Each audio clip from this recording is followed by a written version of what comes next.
Ciao ragazzi, sono di me Andrea e vi do il benvenuto nel mio canale YouTube. Nel video di oggi vi voglio raccontare una storia che non tutti voi conoscete.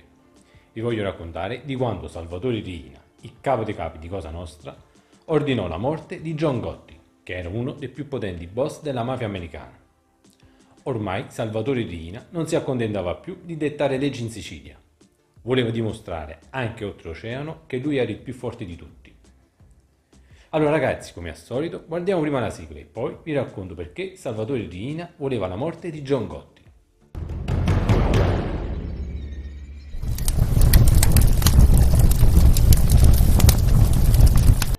Allora ragazzi, come vi ho detto nell'anteprima, in questo video vi voglio raccontare la storia di quando Salvatore Riina, il capo dei capi di Cosa Nostra, voleva uccidere il re della mafia americana, John Gotti.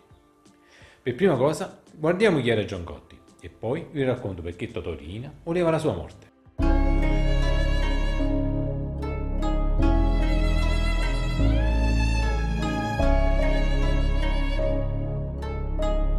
John Gotti nacque il 27 ottobre del 1940 nel Bronx a New York.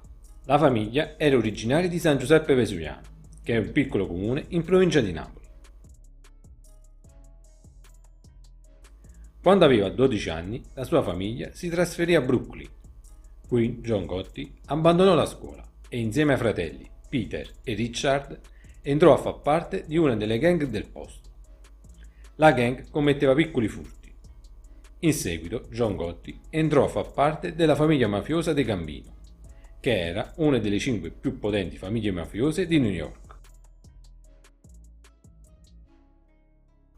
Il capo della famiglia era Carlo Gambino e per conto della famiglia dei Gambino John Gotti continuò a commettere dei furti, fino a quando non venne arrestato nel 1968 e venne condannato a 3 anni di carcere.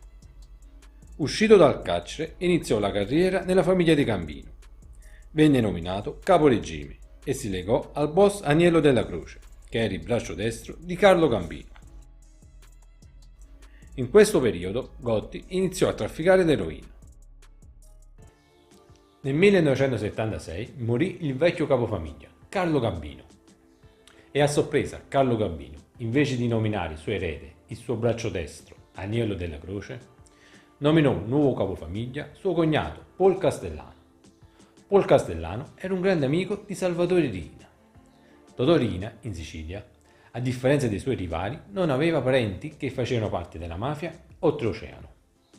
E per questo motivo avere un suo amico a capo di una delle 5 famiglie mafiose più importanti in America non poteva fare altro che rafforzare il suo prestigio in Cosa Nostra. Paul Castellano, come divenne capo della famiglia, bandì la droga dagli affari della famiglia. E questa sua decisione non la prese bene Aniello della Croce, che con la droga faceva affari d'oro. La famiglia si divise in 2 e John Gotti si schierò al fianco del suo maestro, Aniello della Croce.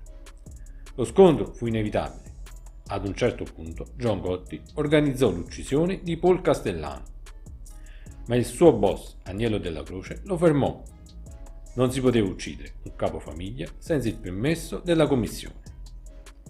Nel frattempo, in Sicilia, agli inizi degli anni '80, Salvatore Riina prese il comando di Cosa Nostra e stava eliminando tutti i suoi avversari. Prima toccò a Stefano Bondate.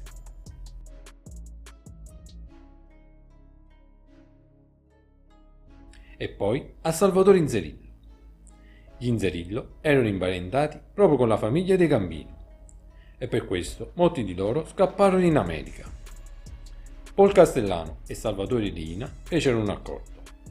Totò Riina avrebbe risparmiato gli Inzerillo che si erano rifugiati in America, in cambio, in America i Gambino dovevano eliminare Pietro e Antonino Inzerillo, che erano il fratello e lo zio di Salvatore Inzerillo.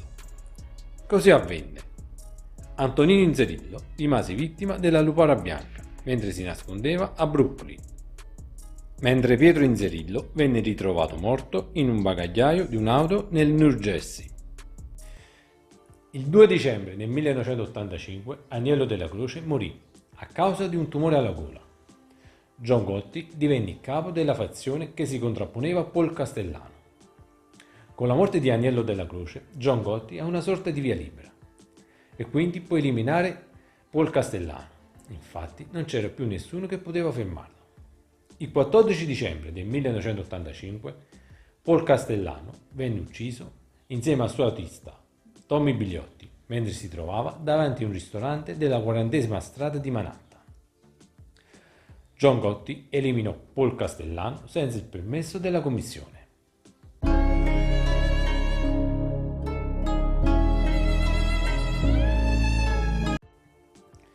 John Gotti a quel punto divenne il nuovo capo della famiglia mafiosa dei Gambino, che come vi ho detto, la famiglia mafiosa dei Gambino era una delle 5 più potenti famiglie mafiose di New York.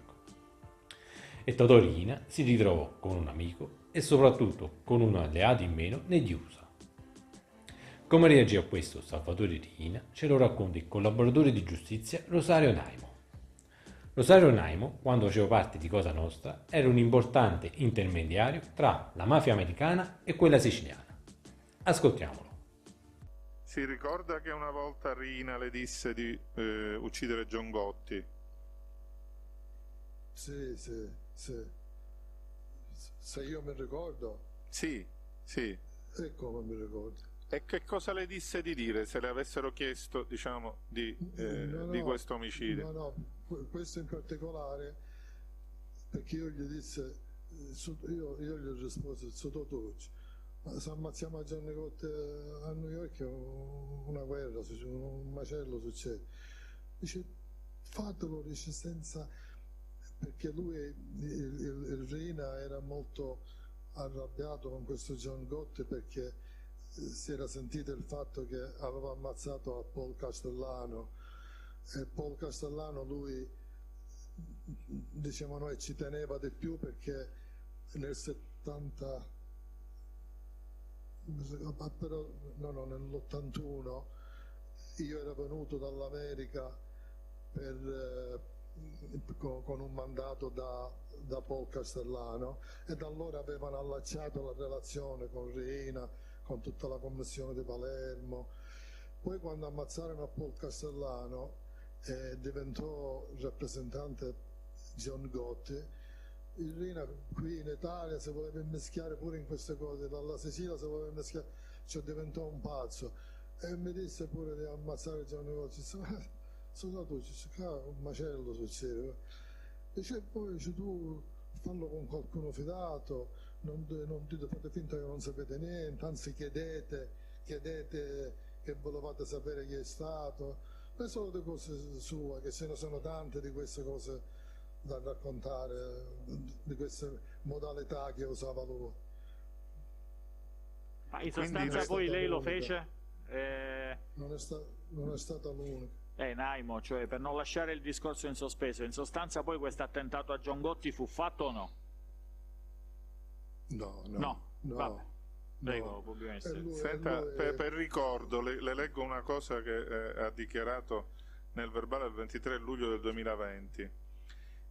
Mi disse di uccidere John Gotti, parla di Riina chiaramente, e di non dirlo a nessuno. Mi disse, virgolette, negalo pure con me, anzi domandami chi è stato. Lo conferma questo? Sì, l'ho finito, l'ho detto adesso. Dice, tu fai finta, anzi chiede agli altri chi è stato. Sì, esatto. Questo era un modo di fare di Riina, diciamo, era così. No, lui era la sua cosa da fare. Lui aveva pure chiesto di ammazzare il procuratore generale da allora, Rudolfo Giuliano, e io proprio a questa volta mi incazzai, mi arrabbiai serio e ci disse con le persone che aveva mandato in America con questo mandato, gli disse fatevi i fatti vostri che questo fatto non si fa. Dice, ma se signorina, se signorina me la spiego io. E difatti poi sono sceso a Palermo per dirgli a signorina che questo fatto non si faceva e non si è fatto. Si è rimasto male ma non si è fatto. E questa è storia, non solo verità, questa è storia. Chissà che sarebbe successo se Totò Riina avesse veramente ucciso il re di New York, John Gotti.